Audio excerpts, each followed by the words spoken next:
Halo teman-teman, jadi sekarang kita bakal ngebahas soal kuis AKM kemarin, itu bab non-current liabilities, khususnya soal-soal mengenai bonds payable.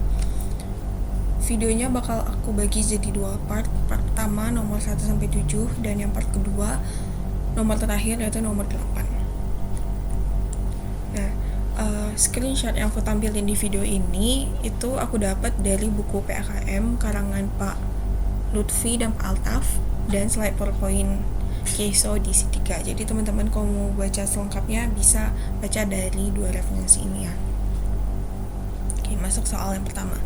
Liabilitas jangka panjang merupakan sumber daya yang tidak dibayarkan dalam jangka 1 tahun atau selama satu siklus operasi perusahaan, mana yang titik-titik. Jadi mana lebih singkat atau mana yang lebih lama.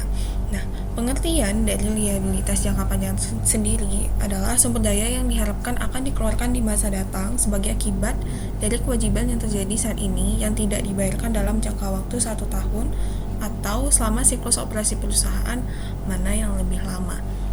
Oke, jadi jelas ya jawabannya yang B, mana yang lebih lama. Oke, soal kedua, berikut ini yang bukan non-current liabilities adalah. Nah, jadi di buku sendiri itu ada disebutkan 5 contoh dari non-current liabilities, yaitu ada obligasi, utang wesel jangka panjang, utang hipotek, utang pensiun, dan utang sewa. Nah, jadi jelas ya yang bukan non-current liabilities itu adalah yang C, loans to officers. Nah, yang C ini adalah receivables ya teman-teman, bukan liabilities. Oke, soal ketiga, berikut ini yang bukan merupakan jenis obligasi. Nah, review materi sedikit ya. Kalau dulu di pengakun kita udah sempat belajar juga mengenai jenis-jenis obligasi. Waktu itu ada dua aspek gitu. Yang pertama secured dan unsecured, dan yang kedua itu callable dan convertible. Nah, sedangkan di AKM ini lebih banyak lagi. Jadi ada 5 aspek. Nih, aspek keamanan, periode tempo, lalu yang ini, dan ada banyak jenisnya gitu. Selengkapnya bisa teman-teman baca sendiri. Jadi jawaban yang salah itu yang A ya, saking bonds, karena ini aku ngarang aja jadi salah. Yang B, C, D ini benar. Ini income, ini bearer, ini commodity backed. Oke, soal yang keempat, rate yang memberikan pengembalian yang sepadan dengan resiko penerbit obligasi adalah. Nah, jadi rate ini tuh ada 2 ya untuk di bonds payable. Ini ada stated coupon atau nominal rate, yaitu suku bunga obligasi, dan yang kedua adalah market rate or effective yield atau suku bunga pasar. Jadi rate yang dia ini telah tercatat di bond indenture itu adalah stated rate, sedangkan rate yang di soal ini memberikan pengembalian yang sepadan dengan risiko penerbit obligasi itu adalah market rate. Nah, market rate ini ada istilah lainnya yang mungkin sebagian besar dari kita kurang tahu ya, karena di pengakun dulu nggak pernah disebut, yaitu effective yield atau yield rate atau effective rate. Oke. Nah, jadi jawabannya itu yang C.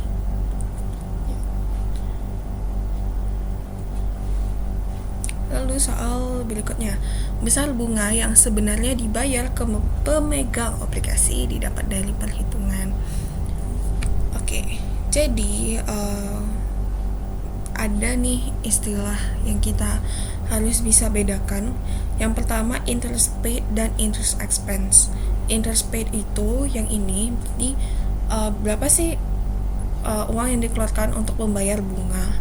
Nah, perhitungannya itu didapat dari stated rate dikalikan face value dari bonds.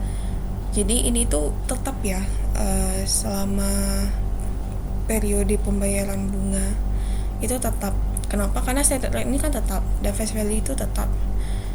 Nah, sedangkan interest expense bagi perusahaan yang menerbitkan bonds atau bagi seseorang yang membeli obligasi itu kan jatuhnya sebagai interest revenue. Nah, itu didapat dari perhitungan market rate dikalikan carrying value of the bonds. Nah, Jadi kalau misalnya obligasinya tuh diterbitkan pada diskon atau pada premium, itu kan nggak sesuai nilai par, jadi harus diamortisasi. Nah, carry value-nya itu bakal terus berubah setiap diamortisasi. Jadi interest expense ini tuh bakal terus berubah besarnya, beda kayak yang ini. Oke. Jadi untuk soal ini adalah saya jawabannya yang A. Lanjut soal berikutnya. Diasumsikan stated rate sebesar 8% dan market rate-nya sebesar 10%. Jadi di soal ini market rate-nya itu lebih besar daripada stated rate. Nah, maka obligasi itu dijual pada diskon. Ini ya bisa teman-teman lihat. Jadi kalau misalnya si stated rate-nya itu lebih gede daripada market rate-nya, maka dijual pada premium. Kalau sama dijual pada par value, dan kalau misalnya lebih kecil itu pada diskon. Ya kan di sini stated rate-nya 8%, market rate 10%, jadi stated rate-nya lebih kecil. Maka dijual pada diskon. Nah, kenapa sih obligasi itu dijual pada harga yang kurang atau lebih kecil dari face value-nya?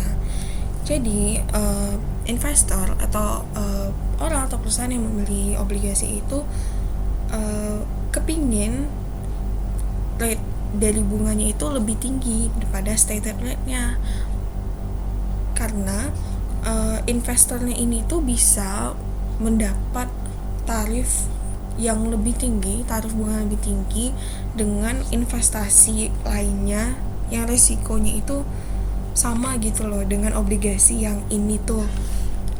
Nah, tapi si investor ini tuh nggak bisa ngubah stated rate-nya kan. Stated rate itu kan ditentukan oleh perusahaan. Jadi investor ini nolak untuk bayar sesuai nilai parnya karena ngerasa rugi aja gitu loh. Seharusnya rate-nya tuh lebih tinggi. Jadi rate-nya tuh sesuai dengan market rate-nya, tapi mereka juga nggak bisa mengubah standar rate-nya itu.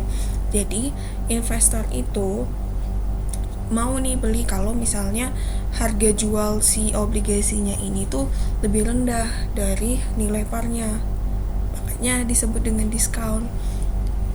Jadi investor ini menerima bunga pada stated rate yang dihitung dengan face value.